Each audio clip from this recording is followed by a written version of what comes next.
Aujourd'hui, à Explique-moi le gros, on va parler du jeu When I Dream. C'est un jeu de Chris Barsaklis. C'est un 8 ans et plus, un 4 à 10 joueurs. C'est un 30 minutes par partie. C'est un repos production. Et notre édition date de 2017. Donc, quel est le thème général? C'est simple. Vous allez interpréter soit un rêveur ou des esprits des rêves et vous allez faire des points à partir de ces personnages-là. Comment gagner la partie? C'est simple. Celui qui va avoir le plus de points en fin de partie gagne la partie. Qu'est-ce que le jeu contient? Premièrement, on a un board avec un beau petit lit. On a des cartes rêves. On a le sablier. On a des cartes d'esprit des rêves. Un bandeau. Et finalement, des points de victoire. Donc, premièrement, comment c'était le jeu? C'est très simple. Vous prenez toutes les cartes de rêve et vous allez les mettre dans le lit. Les cartes de rêve ont toujours deux mots et sont toujours recto-verso. Donc, vous les mettez dans notre grand lit, avec ce petit coin ici. Ensuite, vous allez déterminer combien de joueurs vous êtes. Selon le nombre de joueurs, vous allez mettre en jeu un certain nombre de cartes d'esprit des rêves. Donc, si vous jouez par exemple à 6 joueurs, eh bien vous allez prendre 3 cartes de fée, 2 cartes de croque-mitaine et une carte de marchand de sable. Si vous êtes 9, ça va être 4 cartes de fée, 3 de croque-mitaine et 2 de marchand de sable. Donc, présentement, admettons qu'on joue une partie avec à 5 joueurs, eh bien on va prendre 2 fées, comme ça, une de croque-mitaine et 2 de marchand de sable. Donc, tous les autres cartes, on va les prendre et on va les retirer du jeu, puisqu'on ne s'en servira pas durant la partie. Ensuite, une fois que vous avez toutes vos cartes, eh bien, vous allez déterminer quel est le premier joueur. Votre premier joueur va être le rêveur. Donc, vous lui donnez le bandeau, et lui, il va prendre les cartes d'esprit de rêve, il va les brasser, et il va en donner une à chaque joueur. On disait qu'on était 5, donc il y a 4 cartes qui vont se donner, puisque le joueur qui est le rêveur ne prend pas de carte. Donc, il y a une carte qui ne servira à rien durant cette manche-là. Vous la mettez de côté. Le jeu va comporter autant de manches qu'il y a de joueurs. Donc, si vous êtes 5 joueurs, il va y avoir 5 manches. Donc, chaque joueur va pouvoir interpréter au moins une fois le rêveur. Si on est 10 joueurs, eh bien, on va faire 10 manches. Encore là, chaque joueur va jouer une fois le rêveur. Une fois que c'est fait, on va pouvoir commencer la partie. Donc, notre rêveur va mettre son bandeau. Chaque joueur va avoir regardé la carte qu'il va avoir reçue sans la montrer aux autres joueurs. Et ensuite, on va pouvoir partir le sablier. Durant le temps du sablier, le but du jeu, c'est de faire deviner les cartes à notre rêveur qui voit absolument rien.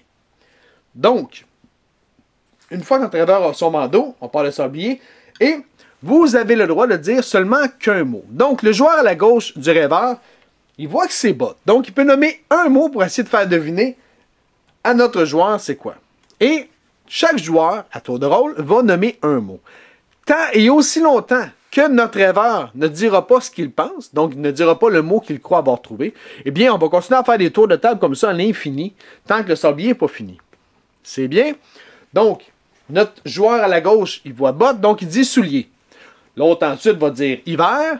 L'autre va dire, je ne sais pas moi, froid, etc. Jusqu'à temps que le rêveur nous dise quelque chose. Quand le rêveur va dire un mot, admettons que notre rêveur dit botte, eh bien, s'il a raison, on va le mettre du côté jaune. On va prendre la carte et on va la mettre ici. S'il a tort, on va prendre la carte, on va la mettre du côté bleu.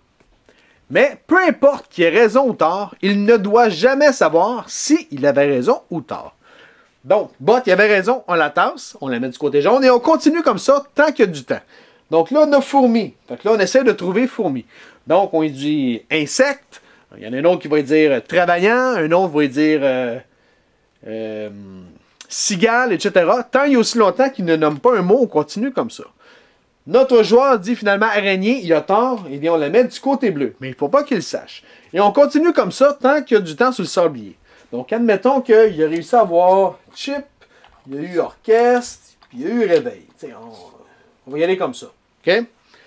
Une fois que le sablier est fini, notre rêveur doit nous conter son rêve. Qu'est-ce que ça veut dire? C'est qu'il va nous conter une histoire en essayant d'y incorporer chacun des mots qu'il a réussi à trouver.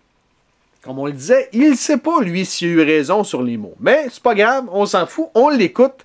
Et à chaque fois qu'il va nous nommer un mot qui avait raison, eh bien, on va le tasser, on va le mettre de côté.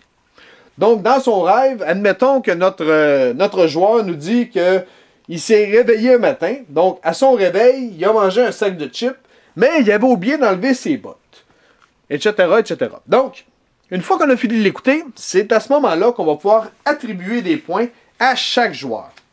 De quelle façon? C'est simple. On va commencer par le dormeur. Le dormeur, ou le rêveur plutôt, va faire autant de points qu'il y a de cartes du côté jaune. Donc, il y avait 3 cartes, ce qui veut dire qu'il avait réussi à trouver 3 mots. Eh bien, il va faire 3 points. Ensuite, il va faire 2 points supplémentaires s'il a réussi, lorsqu'il nous a compté son rêve, à incorporer tous les mots qu'il y avait du côté jaune.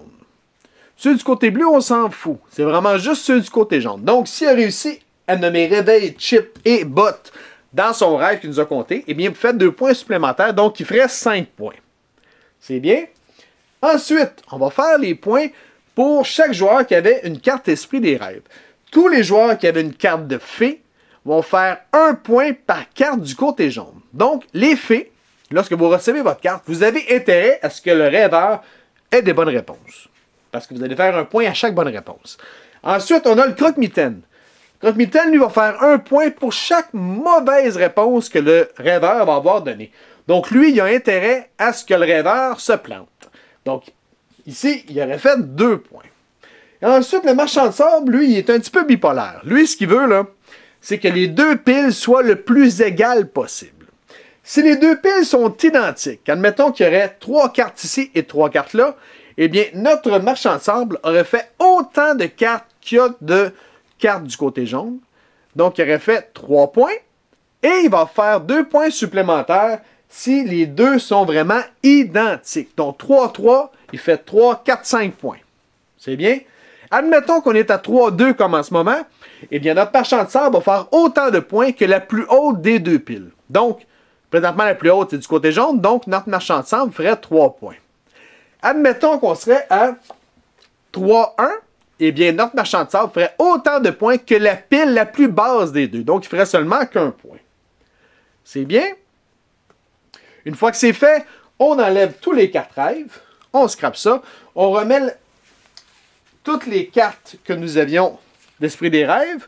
On va les brasser. Notre rêveur est maintenant le joueur qui est à la gauche de l'ancien. Il va prendre les cartes, il va en distribuer à tout le monde. Il en reste une qu'on va mettre de côté comme tantôt. Et on fait le même manège. Donc, on essaie d'y faire trouver des mots. S'il a raison, on les met du côté jaune. S'il a tort, on les met du côté bleu. Ensuite, il va nous compter son rêve quand le sablier y est fini. Et je vais même encore répéter une dernière fois. Donc, une fois que tout est fait, pour ce qui est des points, le rêveur fait autant de points qu'il y a de cartes du côté jaune, avec 2 points supplémentaires s'il a réussi à nommer tous les cartes qui étaient du côté jaune quand il va nous compter son rêve. Ensuite, les fées vont faire autant de points qu'il y a de cartes du côté jaune. Le croque-mitaine va faire autant de points qu'il y a de cartes du côté bleu. Et le marchand de sable va faire des points si les piles sont le plus égales possible. Donc, s'il y a 3 cartes de chaque bord, notre marchand de sable va faire autant de points qu'il y a de cartes jaunes avec un bonus de 2. Si jamais il y a une carte de différence entre les 2 piles, il va faire autant de points que la plus haute des 2 piles. Et s'il y a 2 cartes de différence entre les 2 piles, eh bien, il va faire autant de points que la pile la plus basse. Pour vous aider, vous avez un petit tas de mémoire ici. Donc, vous jouez autant de manches que de joueurs. Il y a 5 joueurs, vous faites 5 manches. Une fois que les 5 manches sont finies, vous calculez celui qui a le plus de points. Et celui qui a le plus de points gagne la partie. Si vous avez des questions ou des commentaires, vous pouvez nous rejoindre à Explique-moi le gros, soit sur Facebook ou soit sur YouTube.